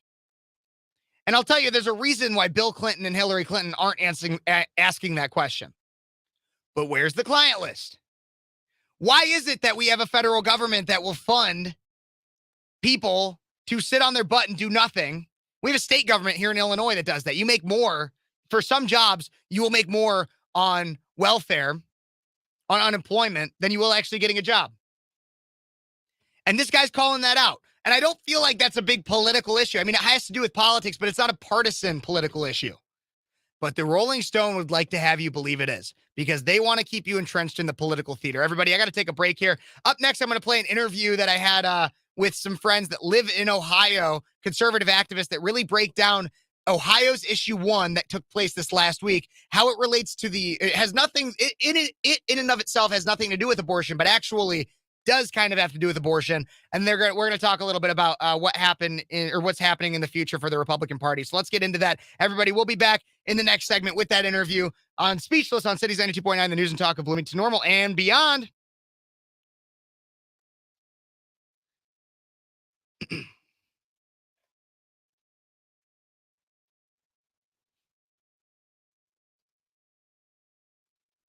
I know, right? I also thought it was absolutely brilliant. I love that. I love this song. I think it is very, very witty. And I don't think it's cheesy. Like you guys might have heard me earlier when I talked about like Boycott Target and stuff. Like I think those songs are kind of cheesy. Like I think they're catchy and fun. And I think they do shed light on the issue. But like a lot of Bryson Gray's stuff, Boycott Target, Tom McDonald, I think they're all kind of cheesy. And it's just not for me. I'm very much like old. I listen to a lot of country music. And so I guess it could just be the fact that it's rap too.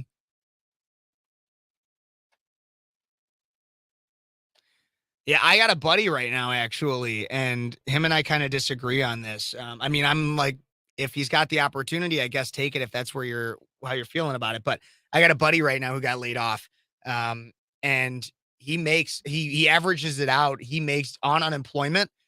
He makes 15 an hour basically for doing nothing. Like he makes the equivalent of in Illinois, which is insane to me because like there's a lot of jobs where you make 12, 13, 14 an hour in Illinois. And so why wouldn't you just be on unemployment if the government's going to offer it? I mean, besides the fact that I have self-respect, but those are the kind of jokes I make with him. But seriously. No, absolutely with this. That's why I'm saying, like, I understand that the people's like of it. It's just like not my cup of tea. But just because something's not my cup of tea doesn't mean that it shouldn't be out there. That's another thing I'm trying to say too, is like, go and like the music you want to like. But I know what I like. And I shed light when I do think that it's important. Like when I brought that Boycott Target song up, I interviewed the guy. I had it on my YouTube channel, the guy who wrote that song and sang it, the mayor of Magaville. I think he is it's not my type of music, but I'll bring it to light because it's newsworthy and interesting.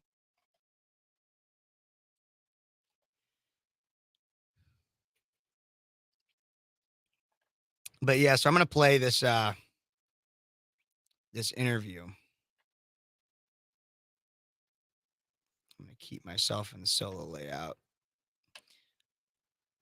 But I'm going to get the interview up. And that's what's probably going to cover most of the rest of the show. If you guys have already seen it, I'm sorry. I just think that it was really good content and worth people that only listen to me on the radio should hear.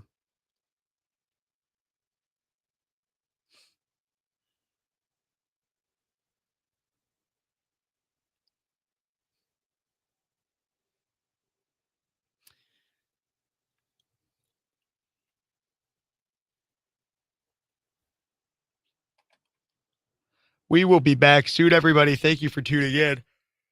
Oh, I'm sorry. I'm yawning. It's just been a long day. My radio station is Cities 92.9. You can kind of see back there a little bit of our logo. Cities 92.9. Also, for anybody who is watching on YouTube, I did recently get monetized. If there's in any way you want to help support the show, any money that is sent, you can either do my Cash App or my Venmo down there if you want to do that. Or you could send like a thanks or a super chat or anything like that. I'd appreciate if you have the means to. simply so I can continuously invest more in equipment. I'd like to be able to set up a studio in like my apartment or a traveling studio of some kind, so I don't always have to come in to work to do my show. Obviously, when I'm on live on the radio, I have to come in, but I'd like to be able to set up something from home that would make it so I could just do even more content consistently.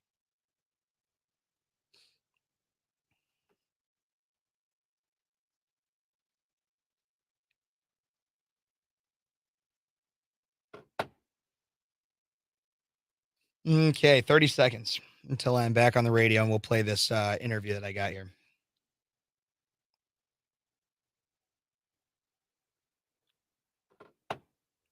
But I'll keep an eye on the chat, and I can respond to anybody in there while the chat is going on.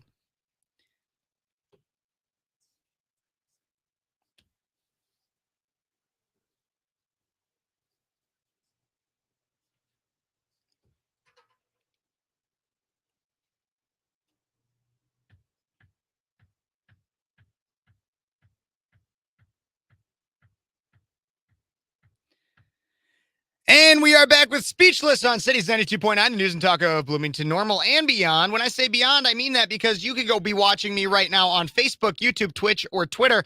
I don't know if I got it on Rumble today for mine, but I know DPP show is on Rumble, so you can always go check out Cities 92.9 on Rumble as well. But if you're not driving your car, and you could go watch me there. I have this interview, so I do a daily show on my YouTube. If you don't watch my YouTube channel, go check it out. Speechless with Kev Phares. I do a daily show there where I break down different news. Usually it's between 40 minutes, an hour long. And then I even sometimes cut it up into smaller segments so you can kind of see maybe certain news stories that are 8 to 10 minute clips. But I did this one interview. It's a little bit of a longer interview because we get into a lot of topics. But I have some good friends that are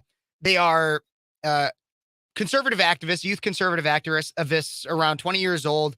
And I have a conversation with them. They are in Ohio, and there was this big vote on this thing called Ohio Issue 1 last week, and I didn't know much about it. I learned a little bit, but they were very experienced and knowledgeable on exactly what it was and how it could actually impact some things on the national scale in terms of messaging, the idea of abortion.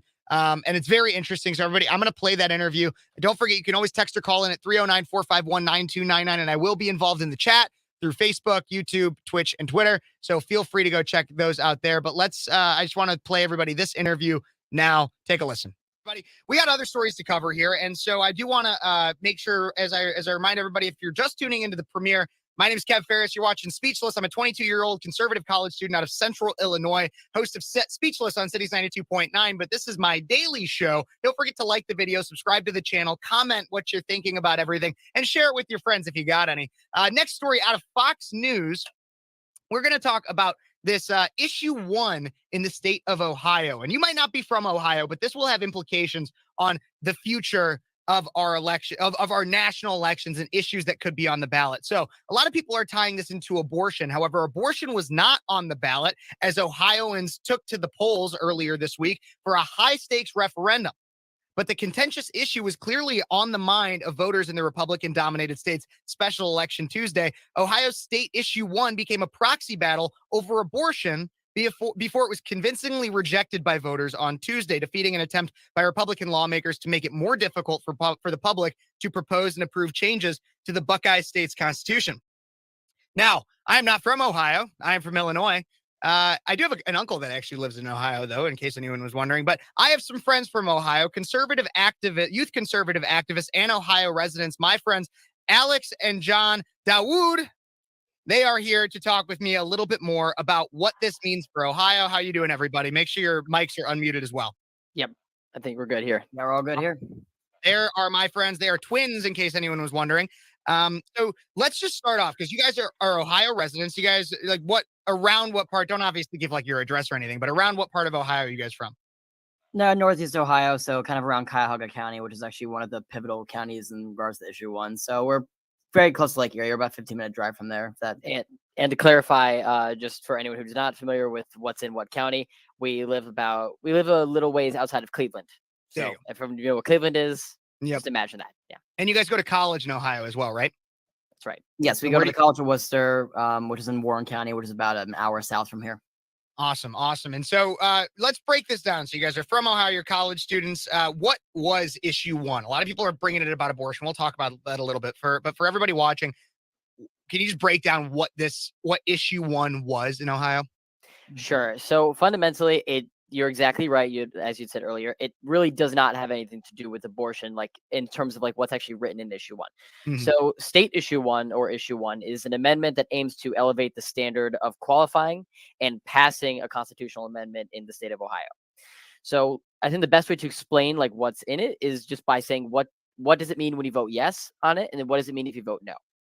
Gotcha. So let's take the 3 points of contention here. So if you vote yes to issue 1, that means you're raising the required majority for the passage of an amendment in the Constitution from 50% plus 1 to 60%. So it takes 60% of the vote to actually pass an amendment to the Constitution. Second, instead of requiring signatures to initiate the amendment from 44 counties in Ohio, said voting yes on issue 1 would require all 88 counties, or signatures from all 88 counties in order to actually initiate the process of that amendment. And then finally, it also eliminates the 10-day cure period for gathering signatures on initiated amendments. So that just means, let's just say you have like some invalid ballots for whatever reason. Basically, you don't get a chance to alter the ballots. You don't get a chance to redo any ballots. It just eliminates that cure period completely. So then basically voting no for it just makes it so nothing actually changes. So it would, if you voted no, it would stay the 50 plus 1 majority. It would stay remaining. You only need 44 counties for signatures. And then there would just remain that 10-day cure period. Mm-hmm. And so it did fail. And so it stayed the same. But what was the purpose of proposing this in the first place? Well, I think that very much depends on what narrative you're looking at. Okay. Right. So let's take the left, for example. The narrative that's being pushed through is the point is to undermine democracy. That's always the whole thing. It's always about undermining your democracy, right? It violates the sacred principle of one person, one vote. Mm-hmm. And so the point is to just make it harder for anyone to put anything in the Constitution. But but then the right puts it like, we're just trying to make it so every county actually has some voting power. Right. So you could make the argument that though it doesn't undermine one person, one vote. That's not the case. It's definitely designed to make it so every county actually does like have a chance, like actually have a voice. But then also it makes it so, we're not allowing like radical groups to come in and just easily change the Constitution whenever we want to permanently. So this measure was put in place to make it so that doesn't happen, or at least we can mitigate it as much as possible. All right. That makes a little bit more sense, because when I was trying to read about it, I was seeing everybody's making it about abortion. And so when I was reading a little bit more about it and I learned a little bit about what you were just talking about, it made a bit more sense, because there's an abortion constitutional amendment being proposed in November. Tell me a little bit more about what that is and how it ties into this Amendment 1. All right. So the issue, so as you were mentioning, like a lot of this bill, which has nothing to do with abortion, was put in the context of it to sort of like justify the ruling of it toward the end. So when the abortion bill itself is meant to amend a bill that's currently under judicial review in Ohio that I think was passed in 2019. It was the bill that would allow for abortion to be banned after 6 weeks, which had actually been shot down by a local court sometime very recently. However, it's not really been set into Ohio law. So what this bill is going to do in November is that it's going to effectively give people their bodily autonomy, or whatever you want to call it. And the state's completely prohibited from interfering. But with that being said, the bill will still prohibit abortion after 22 to 24 weeks. So it's basically just widening the window in which case that you're allowed to get an abortion. But even in that case, you are, the state is still completely neutered in terms of being able to do anything about it before then. So it's going to basically, a lot of pro-abortion or pro-abortion rights activist groups are saying that this is a huge win for them, as it, just gives them more time to decide whether or not they want the baby or not. But what the bill's in, like I said, it's kind of based on the bill that was passed in 2019 in order to keep it from ever really reaching Ohio law. So it's kind of going to be seen as like a roadmap in order to actually further the abortion movement in Ohio and other maybe Republican states as well, as in by kind of swaying the votes in the much darker blue counties in these states, as they consider to be like gems in the Democratic Party. So absolutely. So tie in a little bit more this issue 1 and how it relates to the abortion argument. Well, I do want to sort of get into, before I get into that, sort of how the distribution of the result actually came out to. So Okay. Trump won Ohio at 53% in 2020, but the Gotcha. bill only made it to about 43% here. And so across all 88 counties, the distribution was about 43 for and 57 against. So the Okay. highest shoot down of the bill actually came from the county that we reside in, Cuyahoga. 76% voted no on the issue in our county alone. Gotcha. And in the 8 Ohioan urban counties voted 65% against. The 7 suburban counties in Ohio were 55% against. But then the remaining 73 rural counties were overwhelmingly positive for it. It was like 61% yes, 30% no, whatever maybe. Now, a couple of the counties that were actually a little split on the issue were actually two very conservative counties: Warren County, which is where our school resides, and Butler County, which were only voted slightly less no than yes. It was like 47 to 49 respectively. And the issue is that it did not split party lines at all. It was not a party issue. No, it's not all Republicans voting yes, all Democrats voting no. It was very split, especially in the very conservative and very rural counties. Like they weren't as definitive victories as was predicted at that point. So basically in 2024, what it means for the abortion bill that I've mentioned is that it's the same counties that probably voted no are going to have just as much power. And the main problem with that is that the GOP is actually very split on the issue, because there are a lot of I GOP, definitely wanted to get into that a little bit. yeah, more. there are a lot of GOP candidates that that want to kind of further the issue on abortion, but then the others want to pivot and talk about different issues. So we could say that this is a referendum on what may happen in 2024, in the sense that if this bill was shot down, that it could mean that any pro-abortion bills to come after may be more likely to get passed or blocked, depending on what they're going for. But with that being said, we could also still see more Republicans voting against that kind of bill later, but we're not really. But again, we don't know how the rural counties are going to vote in terms of their conservative values, because this bill didn't really, in my opinion, I didn't think the bill really split party lines, because I didn't think it was either a really conservative or a very liberal issue. I didn't see it as like an actual value issue, and it was more just the issue one that we're talking about, right? Yeah. Yes, I didn't see it as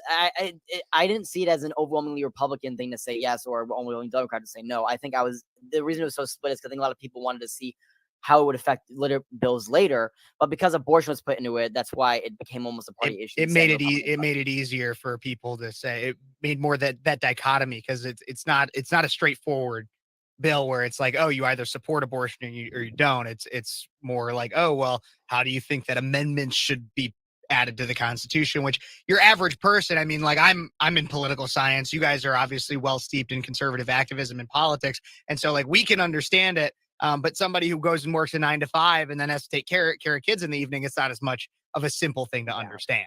Exactly. Absolutely. Right. Yeah. And if it wasn't put in the context of an abortion bill, I'm sure the voting would have gone somewhat differently. But the whole point, the whole narrative was driven on the abortion bill that would come later, and that's what drove a lot of the voting. And a lot of the ads that I saw were mostly for no, and that came under the fire of the one person, one vote, but mostly in the bash against abortion rights. So that's where a lot of the narrative came into.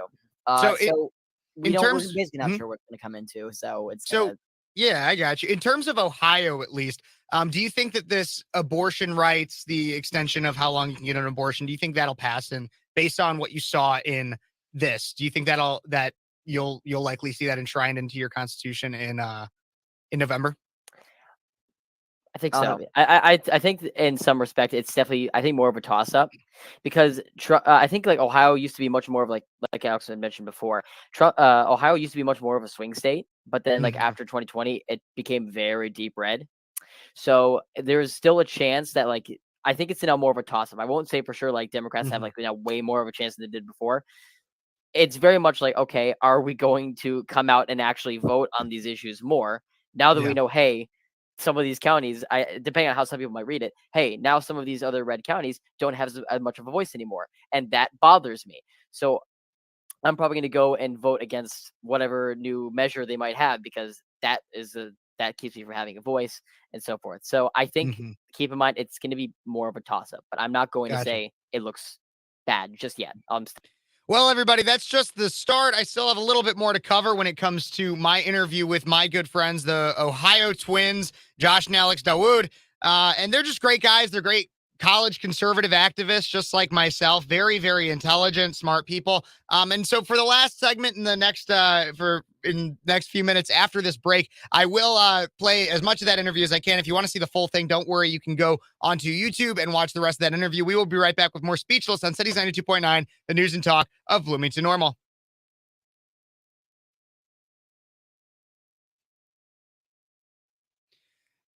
Yes, they are twins. In response to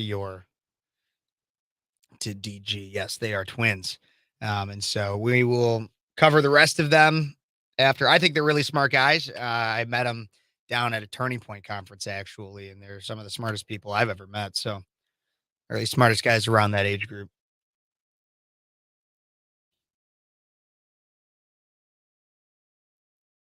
But yeah, so the full interview is on my channel on my Best Buy episode. Like I said, I'm going to play as much as I can. It'll probably be another 5 minutes, but there's not too much longer. It's a 20-minute interview, and I'm also going to post tonight or tomorrow. I segmented it up so where it's just that video, and I figured after I did it on my live stream today, I'd put it as its own video that'll drop on my page within the next day or two, I'd say. So,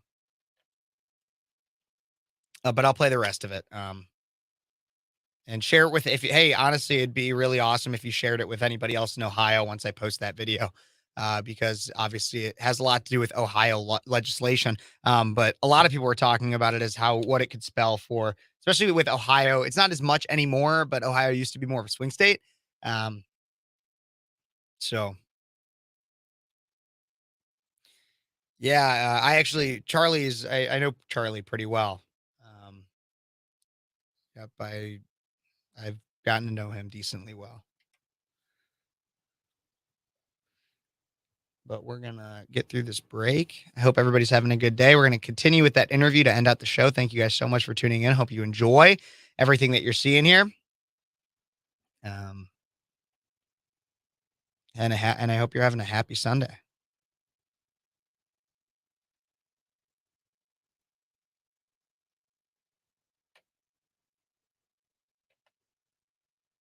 Happiest Sundays to all of you.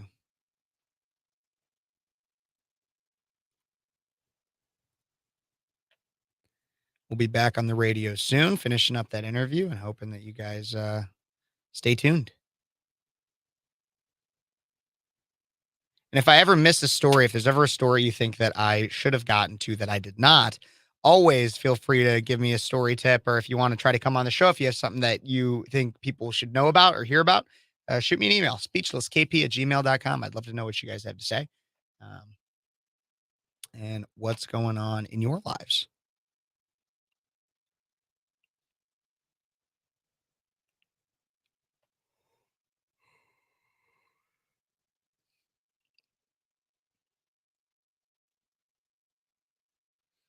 But we'll be back here. I'm only going to have a few more minutes left for that interview. I don't think I'll be able to play the whole rest of it, but I'll end out with a little bit of it. I originally planned to do it earlier in the show, but then I had a phenomenal caller call in, DG. And that took the time that I was going to use for this interview. So, but I liked the call more because it was live content. So I appreciate it.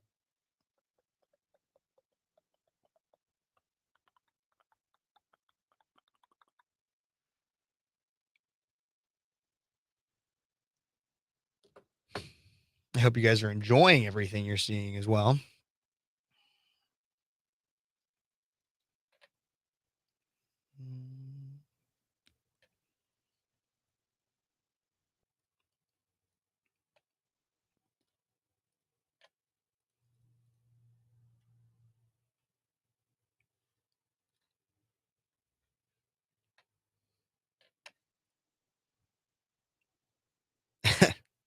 I know a lot of people that are like this.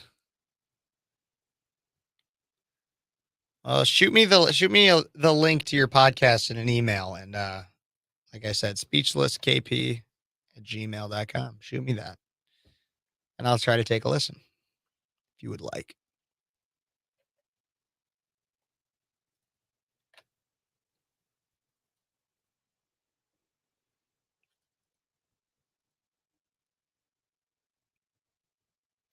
But we'll be right back. Hope everybody's having a wonderful Sunday. Oh, well, make some extra for me. I'd love some lemon pasta, but I hope you have a wonderful rest of your weekend, Andrea. God bless you. God bless America.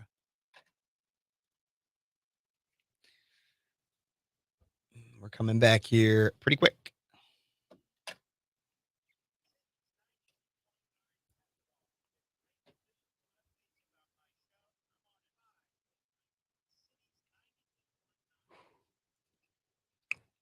Nothing's going to break my stride here on Cities 92.9. I'm your host, Kev. Thank you guys so much for tuning in. As always, you could always tune in on Facebook, YouTube, Twitch, Twitter, or Rumble. Thank you so much. I was playing an interview that I had with some of my friends from Ohio, conservative activists, John and Alex DeWood. They're also twins, and they were giving me some amazing insight as to what was going on with Ohio's Issue 1 vote last week and how it actually could have implications on some national narratives. And so I'm going to play as much more of that interview as I can. If you're interested in seeing it in full, it is on my YouTube channel. Go on to my YouTube channel, Speeches with Kev Phares, and you can listen to the full conversation there. But here is the rest of this interview. Still optimistic. Yeah. Yeah. Do you agree with that, Alex? I would say for me, it's also kind of a toss-up, but I also recognize that this issue coming up is also more of a party lines issue. You're going to see a bit more of a trend in Republicans probably voting to block the bill, and then a lot of Democrats voting to pass the bill. And with that being said, I think in this case, a lot of the rural counties are probably not going to be as split this time on the bill. I think a lot of them are going to come out and vote overwhelmingly no for the bill to make sure that it's blocked. And the same counties that voted heavily no on the bill are probably going to vote yes on this coming bill, the coming abortion bill. So I think there is a chance that the voters will probably turn out on this coming bill. But with that being said, I think when it comes to the rhetoric and then the advertisement for it, I think a lot of politicians are still kind of split on it, where I said, like, a lot want to focus on different issues, but then there's still one that really want to push forward the abortion bill to show why this needs to be blocked. And I think, like John said, it is a toss-up. I think, again, there will be more voters that are voting on party lines, but will it amount to the percentage needed to, say, block the bill? That's harder to tell, given that that issue 1 failed at a 14-point margin. It's kind of hard to say now, given the climate. Yeah, you're not 100% sure. Well, that's one thing that I've noticed, especially with the issue of abortion, is that you can get, it seems as though you can get some moderate Republicans towards the liberal side on that specific issue, especially based on the marketing, where oftentimes liberal and lefty institutions will push out messages saying Republicans hate women, pro-life people hate women. You need to be, if you're pro-rights, you need to be pro-abortion, all that kind of stuff. When we bring it to the broader level, in 2022, there was many people that claimed that the reason why there was not the red wave that was predicted was because of the overturning of Roe Wade and Democrat messaging on the pro-choice, pro-life issue, on the issue of abortion. What do you guys think? Ohio seems to be almost kind of like a test state for the abortion issue in 2024. You've left yourselves a lot of ambiguity on what you guys think will actually happen in Ohio. But how do you think the messaging, and again, I'm not an expert on anything. I don't have my degree. You guys we're all just college kids shooting the shit. But what do you guys think the Republican strategy should be on the abortion issue in 2024? Should they be more wishy-washy and back off, or should they go full force? Well, I think that very much depends, because I think, just bring it back for 1 second, one of the main reasons I think why abortion was like so much at the forefront for issue 1 was because one of the drafts for the first one was basically saying abortion will be banned, I think, after anytime after 6 weeks. And apparently, I think we'd spoken about this before. Any sort of, it also, in some respect, does not, that also includes if it endangers the life of the mother, or it has to be very much endangers the life of the mother. Yeah. And for a lot of, I think, Republicans, maybe moderate ones, that could very much be a turnoff, right? Don't worry, everybody. If you just heard a quick cut there on the radio, I did say a bad word in the video, and so I had to make sure I dumped it out of our radio stuff. But thank you guys so much for tuning in. If you're interested in hearing more of that interview, go to my YouTube channel on YouTube at Speeches with Kev Phares. If in the meantime, though, guys, I got to wrap up the show here on the radio. Thank you so much for tuning in. I'm your host, Kev Phares. This has been a wonderful time talking with you guys from 3 to 5 this Sunday. I'll be back next Sunday. Catch us here on Cities 92.9, the news and talk of Bloomington Normal and beyond. God bless you. God bless America.